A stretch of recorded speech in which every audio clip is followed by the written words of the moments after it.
little chat chat with like stories of Navajo Nation. Navajo Nation Police. I think I want to go with it, like just talking a lot more of like anyone across the reservation in Navajo Nation, especially those like us who were former Navajo Nation police. Yeah. Because we were not on duty no more, so What's that? we don't work for the nation no more. So Yep. we can kind of. I thought that's kind of what I was doing right now with Rima Navajo. I thought I was still a part of Navajo Nation, but apparently not, because Boo's not on my checks. Doesn't sign in my checks. But yeah. So you did Navajo Nation Police for how long again? 9 years. 9 years. Yeah. Well, total of 9 years. There was I guess, I'd left, of course, like after 8 years, I did leave, and then and after a few years, no, literally almost 3 years, I ended up coming back. I was able to squeak in within the 3 years, but that was all through cooperation with AZ Post and getting a little bit of some blessing. And they're like, well, yeah, well, just do this and this and this, and you should be all right. And then as long as your department, if they're willing, just accept it as it is, we'll honor, your certificate still, because you are like right at the boundary. But, just the extra little tests, I guess they gave me, and physical stuff. They were like, just update that stuff, make sure you're good, and if they're willing to hire you back on, you're good to go. So then I had come back on for another year. So how were they when you reapplied with them? How were they? Technically, well, everyone was basically about the same. All the officers on duty, the senior officers, same guys. A couple new ones that were on board that come out of the Chinle Academy. Same sergeants. A few people in the higher ups, lieutenants that had moved up into some higher positions, but kind of like it didn't seem like it changed much. But they were all pretty happy to have me back. I always feel welcomed. Good old Tuba City. Everybody there was pretty awesome. Yeah, it's like that with everybody, like just the officers in general, because you like working with the officers, but then it gets kind of like above sergeant's level. You're like, dealing with those guys. Yeah, well, I like how we could say that now, because like you're like looking around like, okay, yeah. I think that's what's officers, sergeants, 100%. Like everyone works together, clicks, But then it's like once you go above that, you're like. I think that's what separated me from a lot of things, because I wasn't quiet about anything. I used to fucking talk shit to the command staff, or about the command and leadership a lot. Yeah. Saying like they were incompetent. I was like, why are we going with this? Why are we going this direction and all that? So I got blacklisted pretty quick. Yeah, if you don't get blacklisted, there's it's a hush division line, fine line. That there is a little divide, and there's a little conflict occasionally, the officers, sometimes it is always kind of like, I'm not saying it's always in law enforcement, but you definitely, some of the individuals that tend to go up the chain, sometimes they're so intertwined in the policies, and then I guess how the public sees them, instead of being able to, rely on your officers, and, I mean, we swear an oath, you don't see the public out there swearing an oath, even though by law, they're innocent until proven guilty, of course, 100%, but, you should have a little bit more faith in your officers.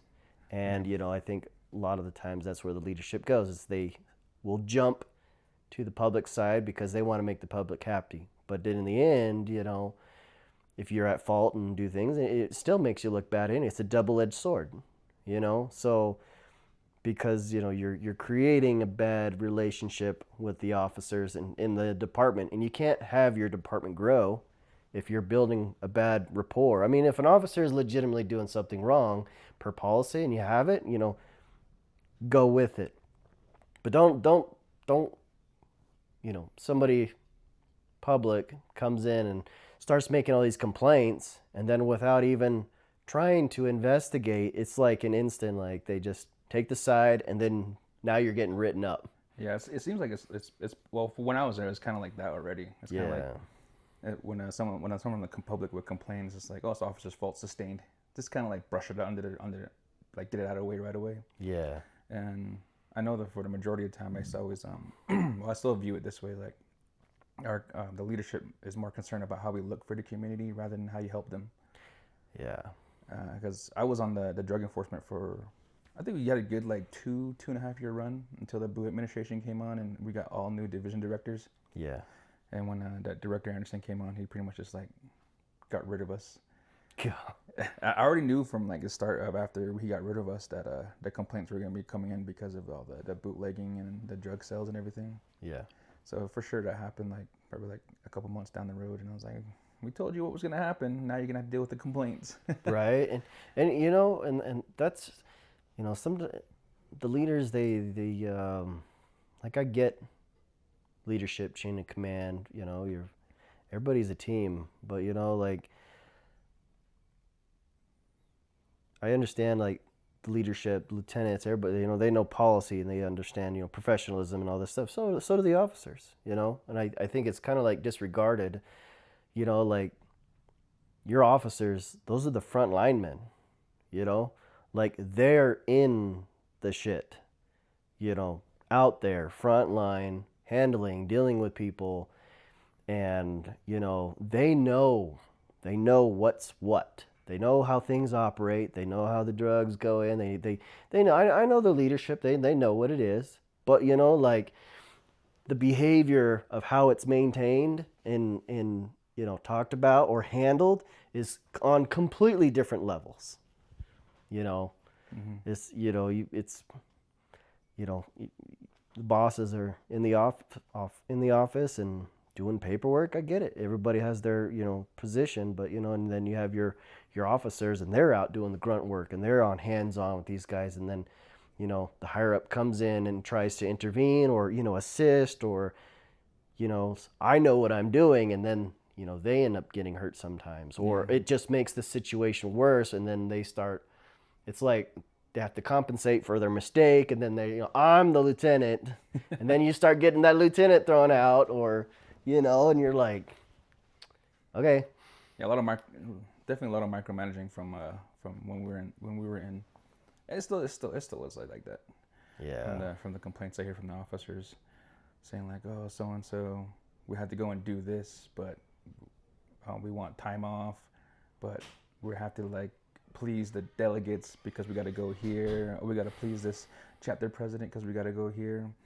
So I know a lot of the specialty units are like that, especially the canines. Yeah. They're being pushed and pulled every direction, and I know a lot of time the leadership before I left was trying to throw everything on them for like investigations. Yeah. For the majority of the time, for when I was with Chin Lee District, I was the main person, like investigating drugs with the assistance from other outside agencies, maybe the 3-letter agencies. Mm-hmm. And I caught a couple people, put them away for tribal for at least 5 years. But now I think they're all getting out. Part about maybe I think the most was 2 years, not 5 years, because you know, with Navajo Nation law, 365 days is like the longest someone can go. Because they don't the charges don't run consecutively, which sucks. I don't like it. Yeah, it's that since the time that I started with Navajo Nation back in 2012, I was kind of part of the last few that went to the state academies, and then so me and there was 5 of us. One from Shiprock, one from Kayenta, and then there was 3 of us from Tuba City, and we all went to the NARDA in Prescott. That's where I went to. I went to NARDA. Yeah. 2015. Yeah, nice. Class 33. That was mine. 39? I think mine was 39. Yeah. It was awesome. But after that, just there wasn't really any more hires. And then the few that hired on after me, a couple of them had transferred to some of the other state agencies, and then they started up with the Chinle Academy, and then we got a couple from the Chinle Academy, and that was it for quite some time. You remember Carlton Robinson? Oh yeah. I think Robbins was one of the last few that went through the state academy. I think he. Yeah. Yeah, I think he was the last one. I think he was. I'd have to confirm that with him, but yeah. I know for sure for Chinle District, myself and the two other ones that are still with Chinle District, we were the last group to go through the state academy. Yeah, because then I think after him, there was a few that came on. Shannon, there was this one lady officer, Shannon, and then Cheyenne. But then she came on, and they came from the Chinle Academy. But then one of them, she transferred out down south towards Phoenix. And then, I think the other one, like she's Johnson. Johnson. Shannon Johnson. Yeah, she's still there, but she's been at the academy. I think she was for like maybe 1 or 2. And then I think during the last few years, the last couple of years I was on, she was at the academy training. Yeah. So how was it when you started working for Navajo PD and you're a white man, Bilagana? Oh man, like. You know what? Like, pure adrenaline rush. I'm not kidding. Pure adrenaline rush. Day 1, night shift.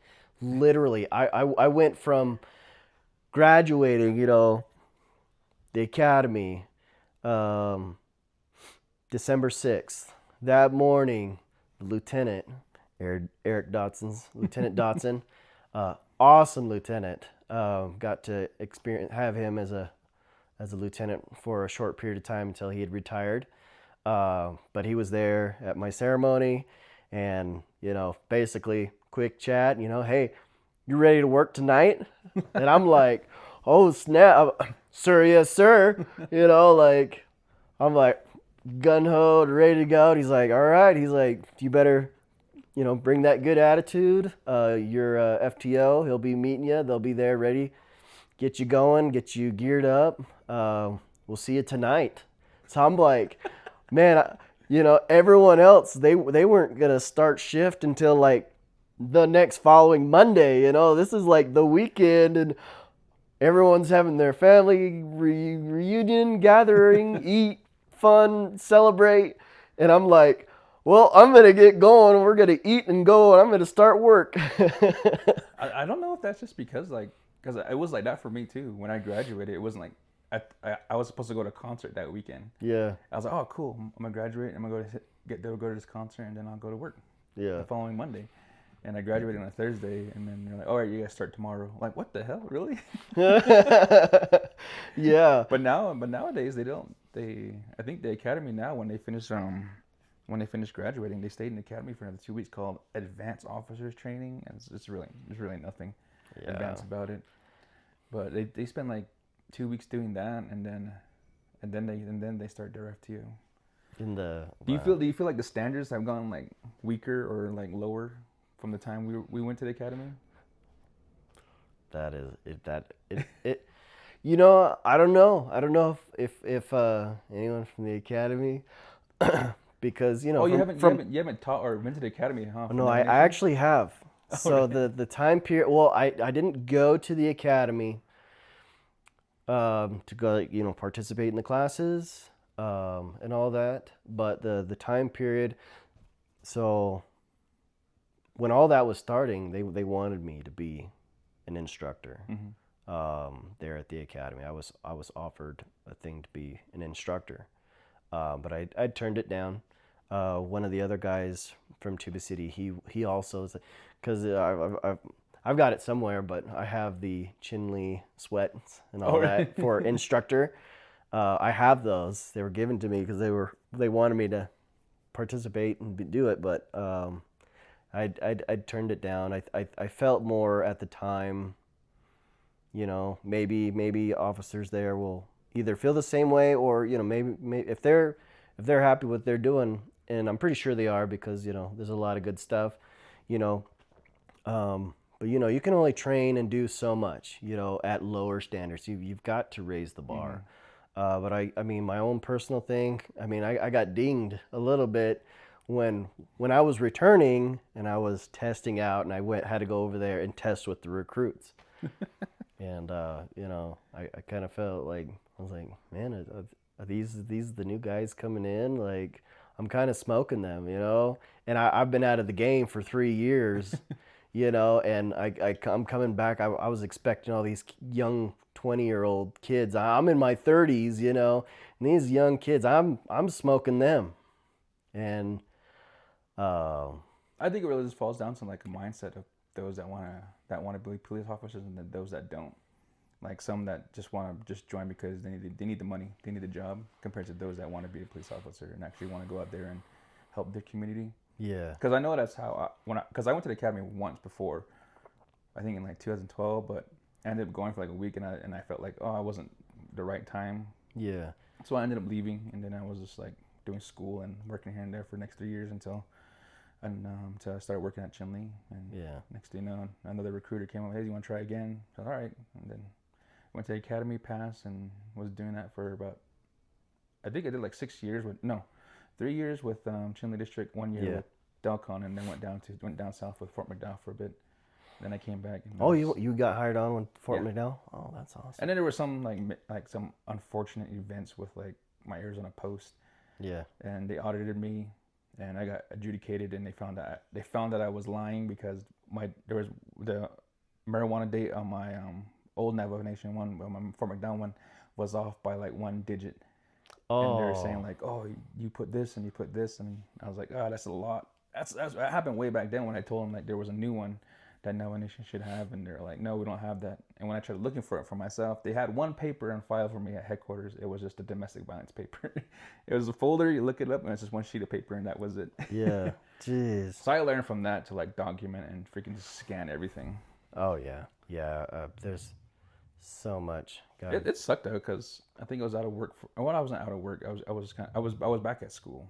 So for a whole year, I was doing school and like jumping from job to job. And then I finally came back and got back on my PD for another 6 years. So in total, I was with Navajo Nation for like 11 years before I ended up leaving. Yeah. I mean, the academy, I would say it has progressed. It has progressed. Honestly, it has since it started. There's been a lot of progression. I mean, to kind of like make up for certain things that they were lacking. I mean, it's been extended, you know, so it's, how long is it now? I think it's like, it went from 22 weeks to 24 weeks. And I think 24 weeks. I think in total it's like 26 with the 2 extra weeks for the advanced officers training. So what was it? That's what, 5 months? Something like that, yeah. And then I had to do another 5 months of FTO. 5 months of the academy, 5 months of the FTO. I think it was like 5 months, because I know there's phase 1. There's a ghost phase. I think they ride along for like a week or 2. Yeah. Where they don't do anything. They just like shadow the officer. Yeah. And then they fall into their FTO program, phase 1, then the next one, and the next one, then it goes. So I would probably say like a total like maybe 4 months altogether just to get their FTO program. Yeah, I mean, they're getting they're getting better officers than they did before. I mean, before I'd left, some of the few that we'd gotten. Sure? Are you sure? Well, you know, then again, you know, I haven't completely stayed in contact with it, but you know, I try and follow along, and I always run into a lot of the new guys, and I always help them out if needs. You know, like I'm pretty, even here, like run into even still some of the local officers. If they pop up here at Kaibito and there's something going on, they know that I will help them out. We had an incident just 1 block over from here. I'd left. I wasn't working for Navajo Nation, but you know the guys here. They know I've got their back no matter what. If I am law enforcement through and through. I love law enforcement. I never expected, you know, my life would kind of turn and then bring me to being a police officer. It's a funny story, but like literally, you know, I love being a cop. I love it wholeheartedly, you know. And the guys, you know, I'd die for them any day. You know, I didn't have a gun. I didn't have anything. I was in freaking flip-flops, shortcuts, and a freaking t-shirt. And this was back during the pandemic. We had a guy I was coming back from Inscription House, coming in here to Kaibito, just down the street here, and there was a whole bunch of cars, like both lanes, like north and south, and I'm like, is there an accident? Like, oh my gosh, my wife's in the passenger seat, and man, I see a dude. He's running around with a rifle, boom, boom, just popping rounds, and I'm like, this can't be good, and I don't know what's going on. Next thing I know, I see there's a police unit flying up from here, Route 21, coming up northbound, coming in here into town. And guy like throws the rifle down and he bolts into the housing as the unit's coming in. He's coming in and he's kind of braking and slowing down. And that guy, he's kind of like slowing down and he's yelling at the guy, like, hey, stop right there, Navajo PD. And the guy, he just bolts. And then somebody from the vehicles gets out and actually runs. I don't know who it was. They try and grab that rifle. I don't know if they were trying. I was like, this is unreal. And then the officer, he's turning and he's like, put that rifle down. They drop it and they get in their ride and take off. So I don't know what that was all about. The officer, he grabs the rifle, puts it in the unit, and he goes into the housing over here. And there was a pickup truck. That dude had just bailed into the bed and was just laying in there. And I was like, oh, this could be good. I was like, hun, if anything goes down, I'm going to be jumping out and I'm going to be helping out. And she was like, nope, you're good. You do you. Whatever you need to do, if you feel like you need help. So we like pulled slowly, driving by and seeing the officer. He had his taser out. Guy gets out of the bed of the truck. And so I was like, oh, I think you'll be all right. All right.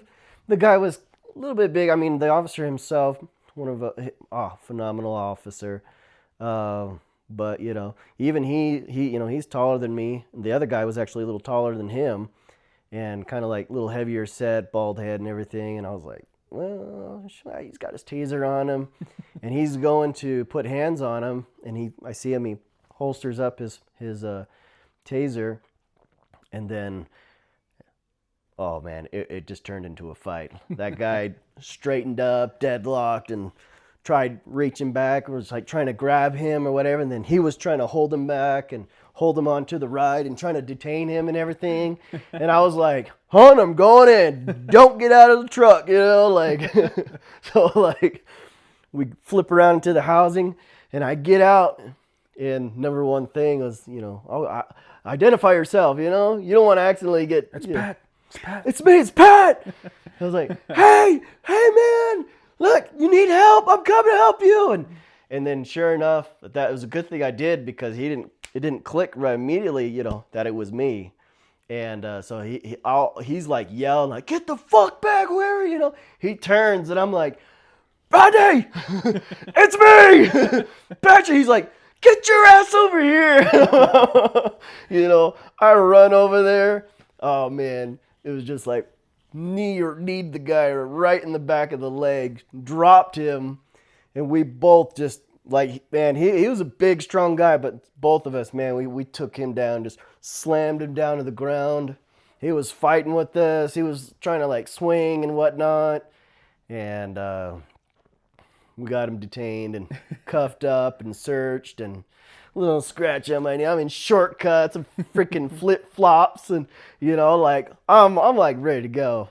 There was even another time, one of the other officers at one of our, he's retired now, but there was this young kid disturbing at one of the houses on the other side of town, and I think it was, I don't know, I don't remember how old he was. I don't know. I think he was like a teen, 15, 16, but he's like getting drunk and damaging things at the house, and the aunt didn't want him there, and just completely getting out of hand. But every time he went over there, he'd hop the fence and bolt. And he tried catching him like multiple times, and the family would call, he's back. And man, every time he's trying to get that guy, see him coming, because he kind of lives in an open area, and there's a field and fences, and he's got a good view to see you coming. So by the time you're coming, he's already like hopping fences. And so he came over to the house, and he see me outside.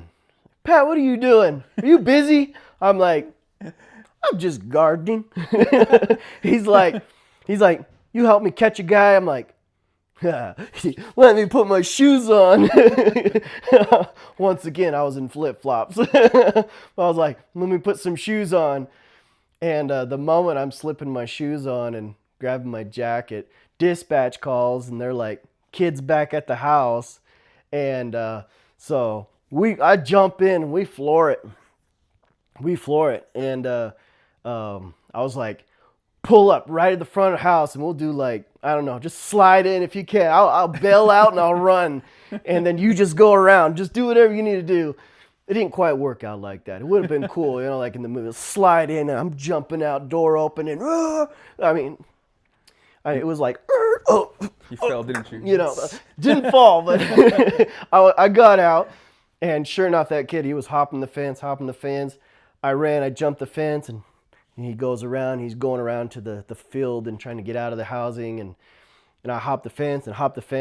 Man, that guy didn't even know I was there, and I was like right on him. As soon as we hit the field, I was like, "No, please get down on the ground." And he was like scared, like he went pale, like whoo, like, and he was, oh shoot, but he like turned and kind of like had his hands out. Hey, just go for the tackle. So went straight for the tackle, and we caught him, got him detained. Do you miss the adrenaline rush? Oh, every day, man. Every day. Like, talking about, you know, like, life on the res, man. You know, I applied, you know, you kind of applied. And I get there's a lot of crime everywhere you go. All 100 respect. But it's just different culture, you know. You're dealing a lot of times with the same people over and over and over. In the cities, you know, you might deal with the same guy maybe a couple times throughout your career. You might see him here and there if you really work a specific area, you know.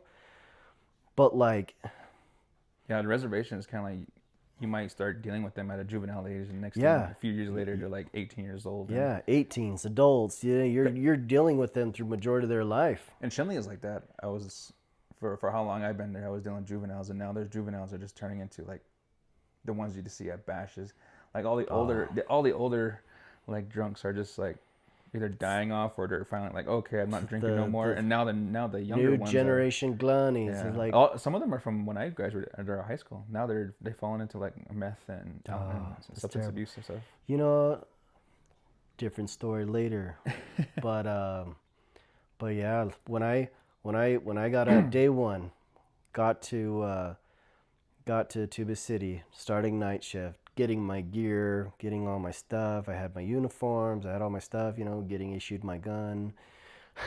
Dude, I got 6 bullets. Six? I got 6 bullets. And you know, I was told like, well, it's not as bad. There was an officer in Shenley who had no bullets. We were low. Well, no, that's worse. Okay, that's way worse. He could have been given. They could have gave him at least 2. You know. So we initially thought he had ammunition, and then next thing you know, we go to a shots fired call, and then he's just like, "Hey, you guys got any bullets?" We're like, "What?" He was on for a week. Yeah. And next thing you know, he tells us like, we were like, you don't have any bullets in your gun? He's like, no one issued anything. I was like, why didn't you did you say anything then? Yeah. So luckily I had like extra ammunition in my unit, so I gave it to him. But I was just like, what the hell? Yeah. that was a funny time. I got 2 bullets from my FTO, 2 bullets from Keith, and then I got 2 bullets from my sergeant, Sombrero. So I had a total of 6 bullets. So they're like, that's all you got for the week until we'll get more. But I was like, are you serious? And get this, man. Couldn't give you 1 magazine. The first night, dude, we had a pursuit. We had an arson. We had a dude trying to hang himself. Big guy with his shoelaces on the freaking like closet door, like just drinking a Red Cap vodka bottle, like, you know, just trying to pass out. We get there and he's already like, and my FTO was like, if I go hands on, this is straight out rule. If I go hands-on, you go hands-on. If my gun's out, your gun's out. Just copy whatever I do. I was like, sir, yes, sir. He's like, all right, let's go, you know. Man, the whole night, you know, and just thing after thing, we got into a fight. It was all night long, 8 hours, man. We made like 12, 15, 14 arrests. I don't know, you know, like this is 8 hour, you know, like, see, that's the thing, like before the pandemic, it was completely different than what it is now. It is. Because when I came back after the pandemic, like I kind of got hired towards the end of the pandemic back in, and man, I was like gung-ho. I'm like ready to go. And I'm like, where are the calls? Like, what's going on? And I'm talking to all the other senior officers that were still there. And I'm like, where's so-and-so? They're like, oh, sadly, that family passed away. Oh, the party house that was over here, most of them are almost all gone. You know, everyone, all the party goers, all the, you know, that were saying like, they were fine. That's where it hit the most. Yeah, it was like that in Chinle too, but not. It might have been from the pandemic, maybe, because I know before when I started it was like that. And for us new officers, when we got on with Chinle District, they sent you straight out to Pinyon. You're gonna be in Pinyon. You're gonna be with a Western officer for your first phase. So you got your feet wet pretty good in Pinyon, because at that time was when all the shitheads were out, like the main, like the felons and. Mm-hmm. The felons and a lot of just like the drug dealers and just like the real terrible things that were going on in Pinyon at that time. So if you went to a call in Pinyon, expect to fight someone at every call you went to. Right. Because my first call when I started was a guy that was busting the windows at his mom's house. Mm-hmm. And when I got there, he was for sure doing it. And he had a metal pipe.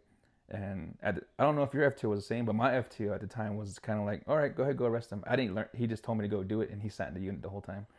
Oh. So I got out and was like, okay.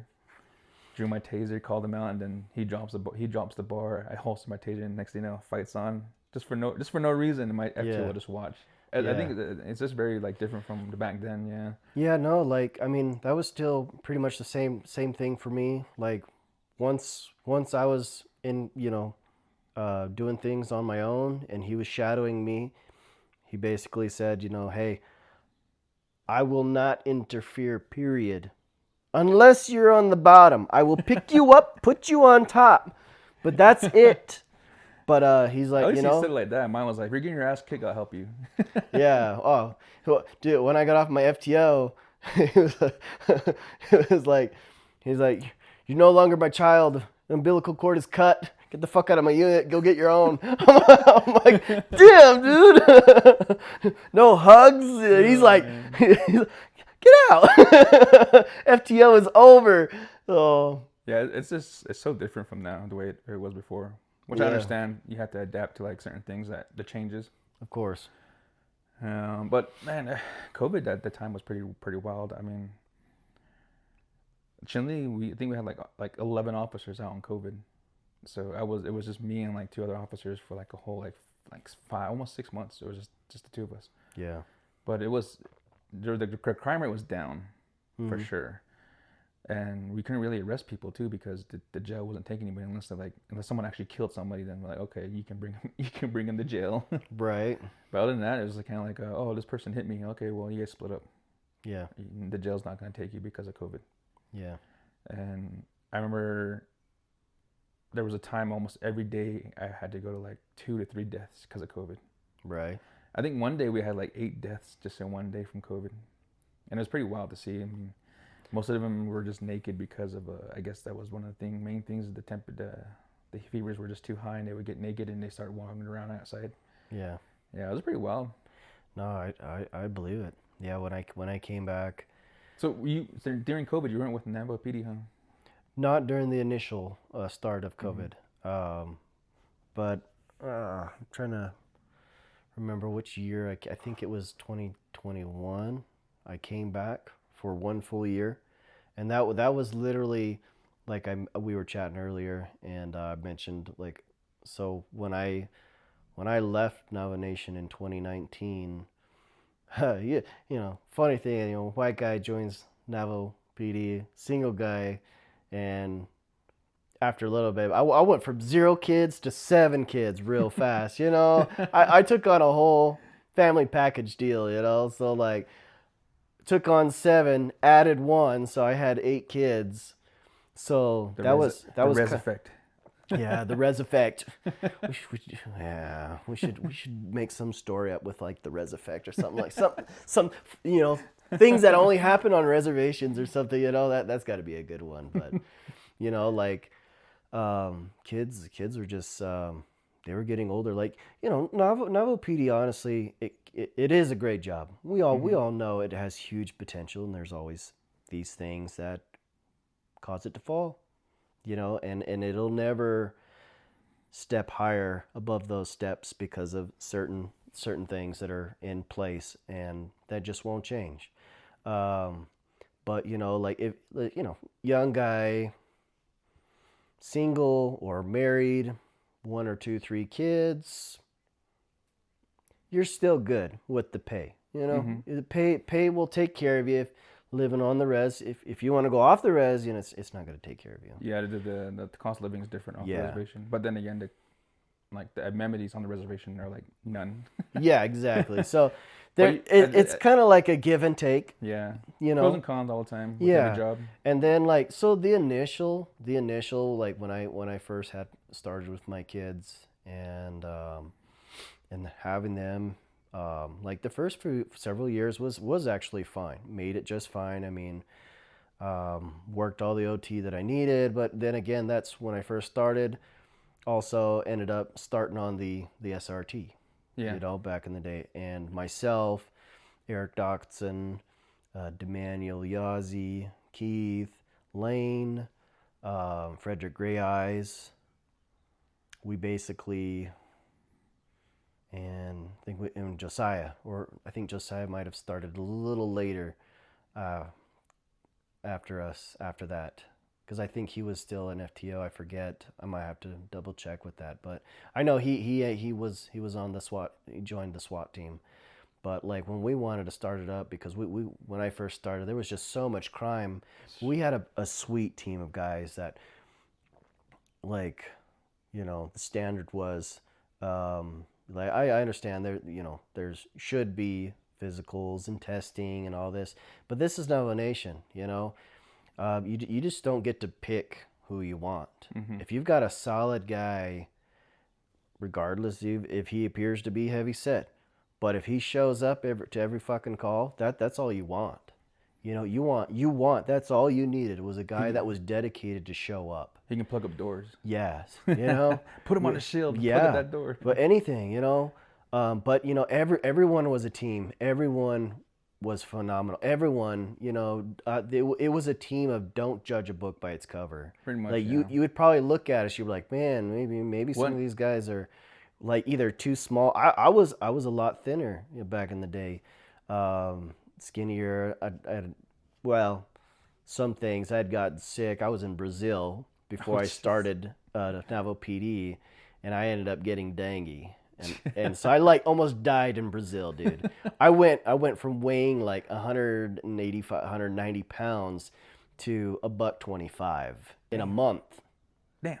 Yeah, I'd literally almost died down there, and I got stuck down there just being taken care of. Couldn't even come back to the States. And so when I healed up, I got better miraculously, huge blessing, and I come back home, then I joined Navajo PD. So my first several years of Navajo PD, I barely was able, even working out and trying to eat a lot more, and did some Spartan races with Josiah and Carlton and some of the, we went and did Spartan races. That was fun down in Fort McDowell. Getting back into shape, but even still then I was $155, $160, at that time, but still, it's pretty kind of light. You'd look at the team, you're like, buff guy, not so buff, small guy, heavy guy, like what the fuck are you guys doing? Like I was, dude, we were kick ass. I think it was like that in every district, because I was probably like 2 years out of the academy, and they're like, you're gonna be on SRT. It was like no questions asked. It's like, you're gonna be on SRT. Okay. Yeah. Here's your rifle. Okay, cool. Thanks. Yeah. Like we and I get it where like they don't judge a book by its cover, because Carlton Jim. Yeah. And how big he is. Yeah. I never seen a big guy move so fast like him. Some of these guys, man, it is, Happy Feet, Magical, man. They all out of nowhere, man. You don't even go there. For how heavy it was, he freaking cleared over the hood of like a Ford One F-150. I was just like, oh shit. Yeah, it is superpowers. Yeah, it's the mutton. There's a lot of power behind, a lot of cake, a lot of power behind that cake. Yeah. Oh man. But yeah, he's still in Chile too. Is he still? Yeah. Nice. I think he might be retiring pretty soon. Yeah. He has a couple of health conditions. Damn it. Yeah, when we were starting the SRT, Window Rock wouldn't really approve us, and we were trying to get, sounds like headquarters. Trying to get a team together. We had a team, but we just had so much intense crime. We're like, this would be so much better if we could start. And we, at the time when I had started, we were barely scratching 4 to 5 guys a shift. Out of the history of my years with Navajo PD, that was the greatest time period. Never had so many guys on shift. Like, that was amazing. I think it's still around like 3 or 4 now. 4 to 5. It's either because they're 3 or 4. When I went back, it had gone down. We were like 2 and 3.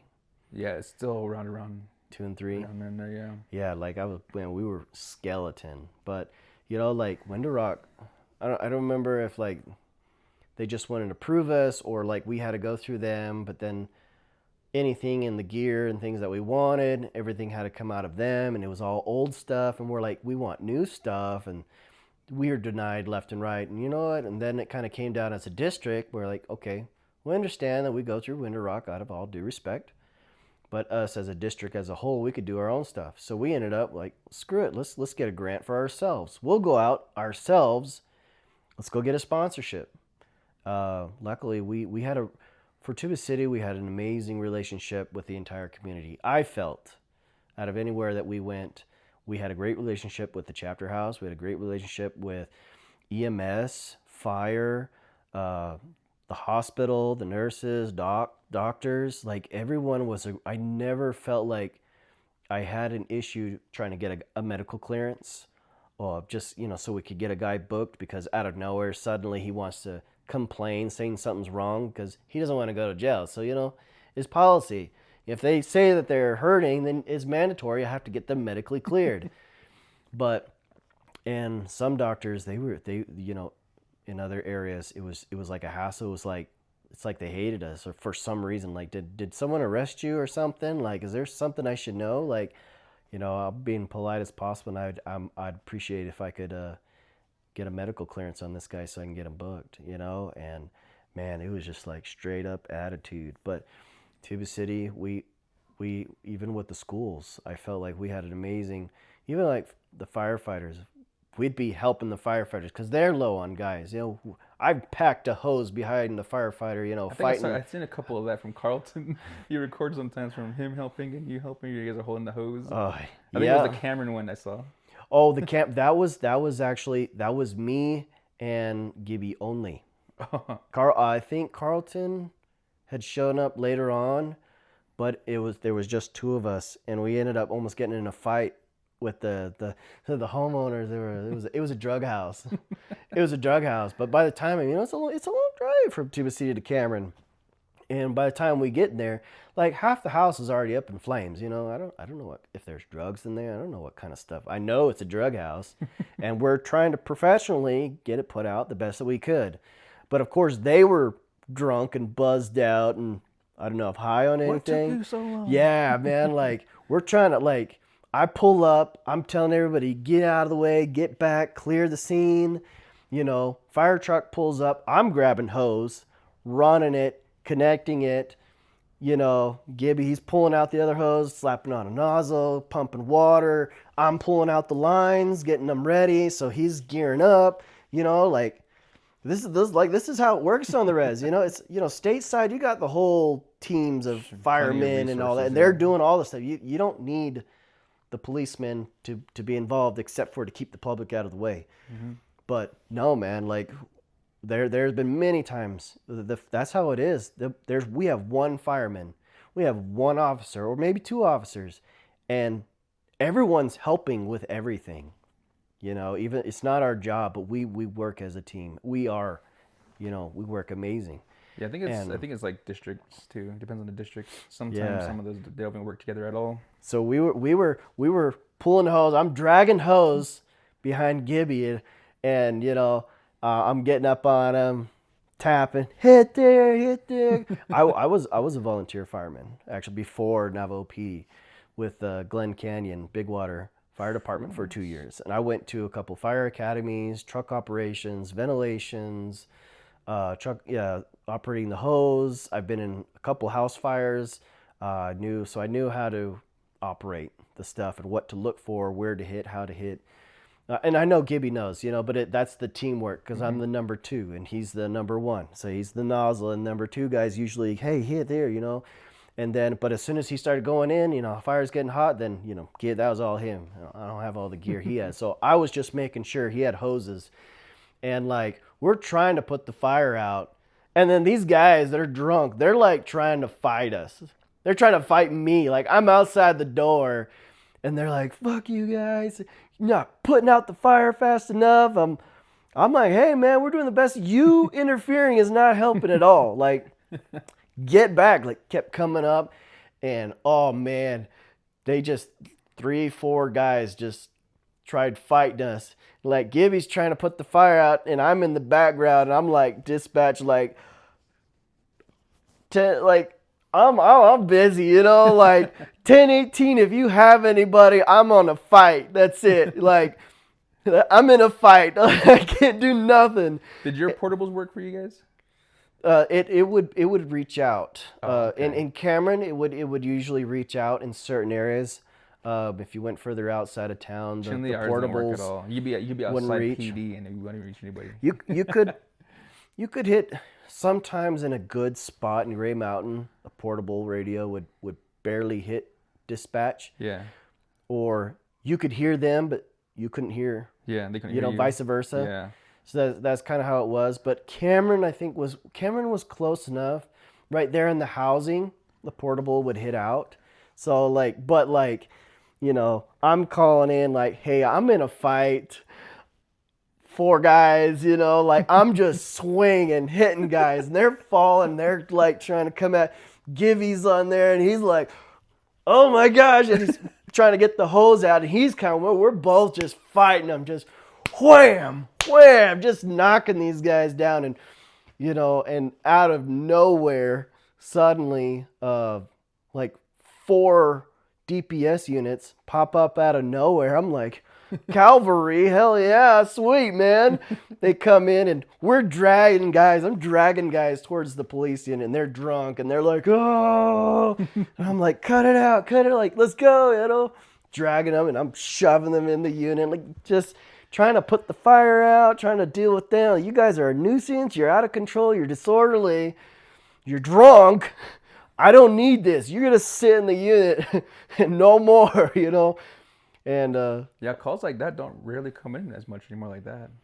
Oh no. It's very different from, like you said, before COVID. Yeah. Before COVID, everything was pretty wild. After COVID, it kind of sounds like people are pretty chilled out. So when the new officers come on, I'm like, you don't know how it was before. Yeah.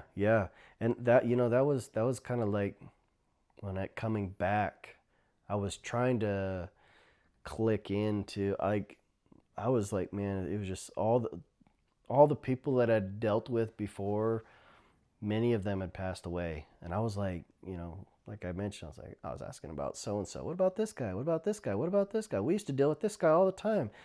This guy, South Tuba, Old Airport, East Tuba, where, TC area, TC Hill, like where? They're like, oh, they passed away. Oh, they passed away. And I'm like, are you serious? I drove over by the cemetery, and just doubled in size. Yeah, dude, it doubled, almost probably tripled, because like I remember Tuba City Cemetery and the graves over there, they're spaced out. They're just spaced out all over. Coming back during the pandemic, they literally just dug holes like 2 or 3 feet apart. Here's a grave, here's a grave, here's a grave, here's you weren't like, almost the entire family wasn't even allowed to be there. Almost, like maybe the immediate family with no children, but like immediate family only. you bury them, close it up. That's it. Mm-hmm. You know, there's no time to sit there and gather, have a proper funeral, nothing. And it was just burial, burial, burial. And it was just several lines, dude. And I was just blown away. I was like, holy crap, it really is that bad. Yep. You know, like, you know, COVID. Yeah. They were, yeah. man, I never. Would you ever think that you would be living during, I guess, your lifetime in a pandemic? dude, It became surreal to me. Our time period of living. I was born in '88, and the things that I've lived through now, I never thought I would live in all these variety of different tragedies, whether it's economy, the country, pandemic, war, all these different wars that are going on, and suddenly they're ended. The way politics and geopolitics going on, there's probably more come. It seemed like, you know, back in the day, like, I mean, probably before my time, you know, my dad's time, it's like couple wars, some small things, and it's like a time period of like a pause, you know, not of like major things occurring. And then, but it seems like as soon as the 2000s came, like they said back in the 2000s, like computers were supposed to crash everything. It was supposed to be the end of the world when the computers started. But that's actually when technology that skyrocketed. You know, then with the computers, and also 9/11, and then all these, of course, all the two towers, and then. I know one question people are asking about, like, did you ever deal with like supernatural stuff, paranormal stuff, any skinwalkers? Dude. If you want to do like a whole new clip, or we could just keep talking, because like, dude, I've got stories. I know you mainly like patrolled up here in Capito area, huh? Yeah. Yeah, Capito was very big on like witchcraft for some reason. Cause my uncle, he used to always tell us stories about a bunch of stuff that he would encounter here. Dude, I mean, I've had people here locally or on the reservation, you know, talking about some things. Hey, you ever seen any skinwalkers? And I'm like, yes, I have. And they're like, no way. They're like, you know, non-natives can't see them. I'm like, I don't think it's a native non-native thing. I think it's more of a spiritual thing. If a person is more in tune with knowing and acknowledging, you know, good and evil, if you're in an area where something's going on, you think you're probably going to see something. Yeah. You know, I think the people that kind of ignore it and they're just doing their daily thing, that they're the ones that it ignores. Yeah, that's me. You know, I don't really have many paranormal stories about skinwalkers. Dude, like I've been to, I always try to like freaking 1018 to those calls, like, oh, there's something on top of our roof, and I go there very quick, and I was like, hey, shit here. Dude. But I have a couple about a glimpse of small little portions of all these different ones. Like, I have a lot of stories. All right, I've got stories here in Kaibito. I'll just make all these like a little piece of each one. Here in Kaibito, I was parked out on the highway, just here on 98, one night, between 2:30 and 3 in the morning, waiting, you know. And I was assigned up here. I was stationed up here, a substation for a period of time on my own. And dude, skinwalkers, dude, on my freaking unit. Like, really? I seen the doggone thing in my side view mirror, just like out of nowhere. There was like no vehicles, and I'm like running radar, and I'm just kind of sitting off the side, and like, man, it was like out of nowhere. It just seemed like it just got quiet. Felt like it got darker, and I see something, like, you know, yeah, when you see something walk behind your vehicle, like, you know, somebody just walking around it or something, you're like, who's this guy, you know? Or you can feel a shift in the unit. Yes. Dude, it was like the hair raised, and I saw something move out of my side view mirror, and I was like, turned all my lights, LEDs, all my floodlights, turned them all on, and I'm looking around. I can't see nothing. I'm like, what the hell? Shut them off. I get out. I draw out. That's how scary it was. I drew out, low ready here, holding to my chest, and I pull my flashlight out.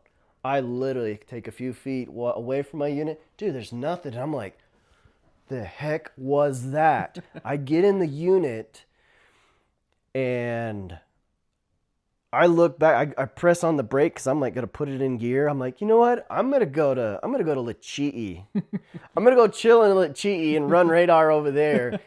I hit the brake because the tail light comes on, and I see a freaking like dog werewolf like face on the side of the unit, and then something climbs on top of my freaking unit.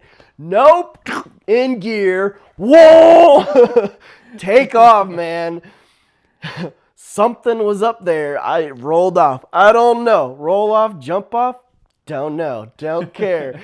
I'm going to Lachi'i. Another time here, another officer, he was having some strange things going on. Dude, I shot it. Oh, you shot it? I freaking shot the doggone thing. It was in, dude, this was the creepiest dog I'd ever seen. So like I've been told some stories, like usually when in the time of the possession of somebody that is possessed, like animals and stuff, you know, the animal is like, it's there, but there's like no emotion to it. It's like lifeless, but it's there breathing, but there's nothing to it. It's just like this. It looks like a freaking puppet just walking around doing his thing. And I've been told some stories. My wife, she's seen some things. My wife was raised by her grandfather, and he was a medicine man, and he'd seen many things. My wife's got just scads of stories, but all in all, like this was the weirdest dog. I don't know how in the hell, but this thing had was like on his house, and he came out. I don't know what it was doing. Somehow it like ran and jumped off the house, but then there's a tree, and this is like 10, 12 feet in the air. How does a dog get that high? This tree was like this big around, and it goes way up, and then it divides way at the top, and it's caught in between that thing, and his hips are caught, and he's hanging there like. And that's when you shot? No, well, I was just like, what the hell? Maybe I was like, and he called me. I got there, and we thought, you know, maybe if we shove it down, it'll take off running. Dude, the thing fell down like a rag doll, and it was just laying there, and I'm like, this is the creepiest. Shh, like trying to scare it, you know? Nothing, no movement. Yeah, even like kicked it a little. Nothing, dude. And I'm like, dude, I'm just gonna put this thing down. You know, I put 2-3 rounds in the head, and then this was the creepiest part. Many people have killed animals. You know, blood is hot, warm, red, like cherry red. You know, like little bubbles, the air, all moist. You know how blood is. Yeah. I shoot this thing. The blood is not like that. It's not, dude. It was like it was from a dead body. I've seen dead bodies. You've probably seen dead bodies. You know coagulated blood, dark. what? Yes, you know what that coagulated dark purple blood looks like, and it was slowly purple, slowly oozing out of the dog's head, slow. And I'm like, dude, this thing is not. I don't know what is going on with this thing. But at that point, I put 3 bullets in its head, and it was done. I dragged that Anyways, thing. it's your problem now. Yeah, exactly. Well, I was like, I'm going to haul it out of here. I drag it out of town. I drag it like several miles out. I go on the side road, wherever. I just like, hey, there's a dirt road. Go down some random road. Not that, you know, like it wasn't to anybody's house. Yeah. You know, like that's messed up. Yeah. But like random dirt road that didn't appear like anybody had been on in years. And I was like, just, you know, I got 4-wheel drive. I drag it off. I pick it up. I put it in this ditch. The kind of slight drag mark was there. And I just laid it down. All right, done. I leave, and end of shift. I get home, and I'm like, man, that was the weirdest thing ever. I get home, dude, out of nowhere. Dude, it was luckily it was like my day off. I had like a day or 2 off or whatever. And dude, I was sicker than a dead dog. I thought I was gonna die, dude. I was like, what the heck I told my wife, it's like, I don't know what the heck. I shot this dumb dog, and it had purple blood, and it was coagulated, and it was weird, and I dragged it out of town. I gave her this quick story. My wife's like, what? What do you mean, you what? And you touched it? Yeah, right? And no, like, you know, there's some things maybe, yeah, you got to be a little careful with. But, man, no, like that thing, I was so sick out of nowhere. I was out for like literally an entire 24 hours. I was completely out, but I was burning up. And I remember kind of like blurry, like waking up, and I saw my wife on the side of the bed, and she was singing a song in Navajo, and she was burning sage and some other things, and I'm just kind of like this in my head. I'm like, this can't be good, but you know, and I'm just kind of like, ugh. And I wake up. So within a whole entire day goes by, a day and a night, the whole on to the next day, I'll wake up and I'm like, what was that? My wife's like, man, she was like panicked, like, don't ever do that again or whatever. And I'm like, wow, I shot a skinwalker. How cool was that? I'm just one like, problem down. One problem down. We don't have to deal with it no more. Yeah, I've never really dealt with many skinwalkers. So well, I was told by my grandpa that my family has a history of hunting skinwalkers, and he thinks that's why most of the time they don't come around us. There's a gentleman I know, man. I wish I'd known him. I need some holy bullets from him. I know a guy that he legitimately, he's got. Have you ever heard of like this story? Have you ever heard like stories of shadow hunters? They called them back in the day. Maybe that's what that guy is. I met one guy. I'm not kidding. Like my grandpa would always say that our family comes from a line of shadow hunters. I was like, I have no idea what that is. It kind of sounds made up, but okay. Might have to look into it. That's probably why I don't really see a lot of things. Probably things staying away from me. Yeah. There's been times I've tried to chase them. Like I know they're back in Chinle. We used to have this multiple calls at a housing area where they said this Yabache keeps running around and knocking on doors and being loud, and he's skinwalks. So every time I would hear that call over the radio, I would stay up the radio and I would freaking just fly that way, try to catch it. Yeah. And I only got to it close one time, to where when I pulled into the house, I pulled off on the south side. And as I'm entering, I see it down the road. I see it all dressed in white and everything. Or not dressed in white, but he was all painted in white.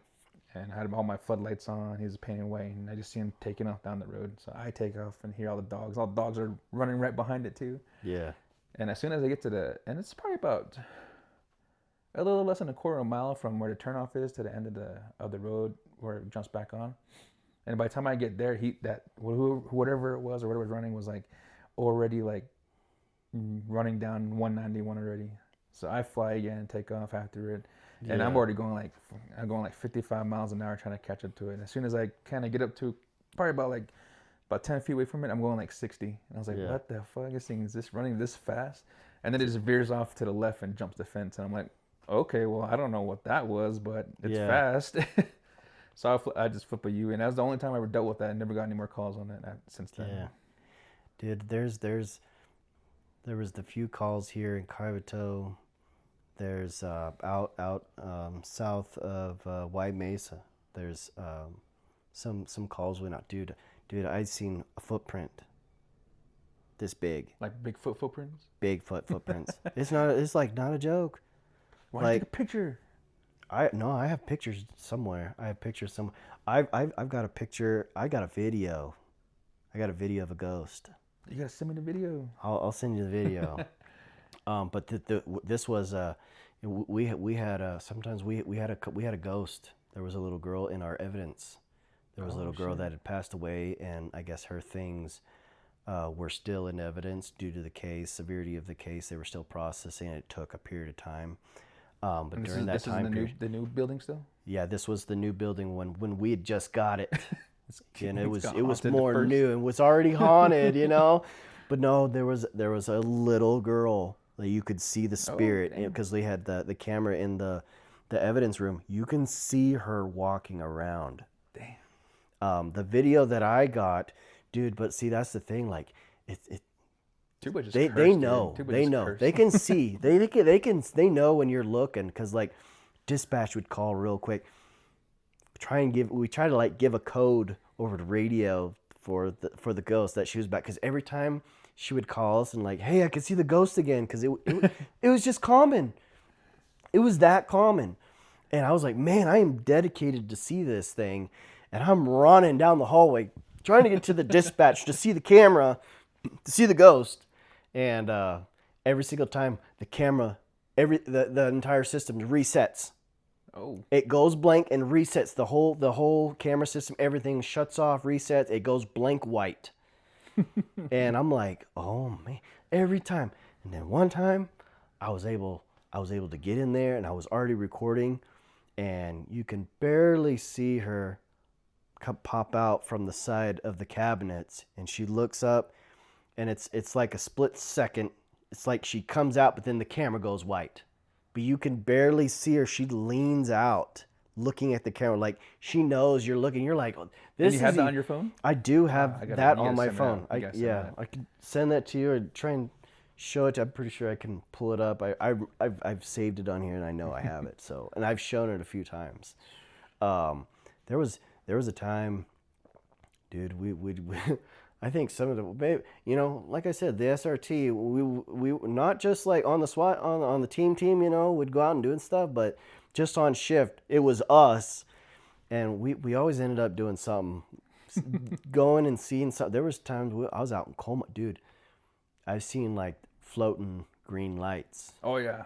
In coal mine. And in Rama, where I work right now, there's so many like weird lights that you see. I've seen. We were out there past coal mine, Sand Springs Road, going towards Loop, as it goes out to Loop, right? Yeah. Yeah.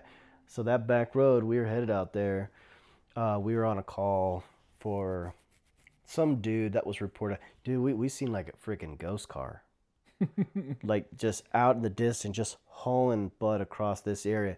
And we were trying to catch this guy, and he runs from the house before we get there, and we're following his tracks, and he literally goes down this hill, and you could see, you could hear him, and he gets in a vehicle, and you see him, like he parked the vehicle down the hill. We could see him. We're like, yeah, there's no way getting to him. And we see him driving off, and then we hear the sergeant and Dennison. Do you ever meet Dennison? I don't think I've met Dennison. I think she's retired. She was in Tuba City, and then she worked for Shiprock for a period of time. She was really cool. She lived in coal mine at the time, but they were coming in from the highway, coming towards us, but then they took a little side road because we were up on this hill, and the house was back behind us. We're looking down into this lower area, and all of a sudden this ride comes back over the hills, like, oh, he can't go anywhere, I guess. You know, he's got to come back out to the highway. So we're like, we got him cornered. And we see the sergeant and the other officer, and they're taking this road, and they're going down the hill, and the same road. And this car is like picking up speed, like it is flying, and we are calling him like, look out, you know, like, and he's like, I don't see anything. And we're like, how do you not see anything, you know? And we're watching. It is hauling butt, probably 60, 70 miles an hour. Like, you could see it from a distance, like, whoa, just flying through. And we see the sergeant disappear going down the hill. And we're like, oh, it's going to collide. They're going to hit or something. We're like, let's go. We run. We jump in the unit. And, you know, I was on FTO at that time. And my FTO, he's calling the sergeant. He's like, no, it's there. Like, what do you mean? And the sergeant's like, I don't see anything. And we're like, no, it's not possible. We haul butt back to the highway to the cattle guard where he would have to come out. And the other officer was right there parked. And we're like, did you see a car? Did you see it come through? And they're looking at us like, you guys all right? You know, like we both saw this ghost car. So we called it, since then we called it the ghost car. And then there was another time. Reservations. Looking for a guy. Scary stories. Yeah, right. The moon was rising over the, you know, in the east, just coming over the hills. And we were out looking for this guy, and we heard like footsteps and voices, and it was the weirdest thing because this was also south of Coal Mine, out there kind of in the flats area. And we were just kind of looking, tracking, following these tracks, looking for another guy on another call. The moon's slowly rising. Dude, this was the creepiest thing. Dude, just shadows. Because you know, on a full moon, it lights things up. And it was like all these like shadows were walking over the hill. And we were like, what the heck? And man, we had some pretty darn like 1,000 lumen flashlights, 500 lumens. We had some pretty bright flashlights, LED, and we were shining. Dude, you could not see anything. You shut it off and you can just see a shadow standing there. And we were like, oh no, we're not dealing with this. No way. So we get in the unit. We're going back to Jibba. We're not dealing with any spirits tonight. Oh man, I think we could talk a lot about. I think we have a lot of stories, but I think we've been talking a lot. Yeah, the hospitals and the schools. There's so many stories. Spirits walking around. Seen them. Because my uncles lived over here. I mean, did you work with Tony Van at all? No, that was probably before your time. It was that was before me. I think it was probably like 2 years before he left. Right. When did you get on 2012, huh? Yeah. My uncle was shot and killed in 2011. Yep. So I think my uncle left around that. Yeah, your uncle was friends with my dad, and they were working on some things, trying to get internet up here for the officers, and they were working together on some stuff. So I kind of knew your uncle. Yeah. I mean, I'm pretty sure we can talk more another episode. We'll have to do episode ghost stories. There you go. But like, try to get another officer here, because I'm pretty sure we have a lot of stories, because we all work different districts too. Sometimes on shift coverages, and I'm pretty sure we've seen things, and other officers will tell us their stories.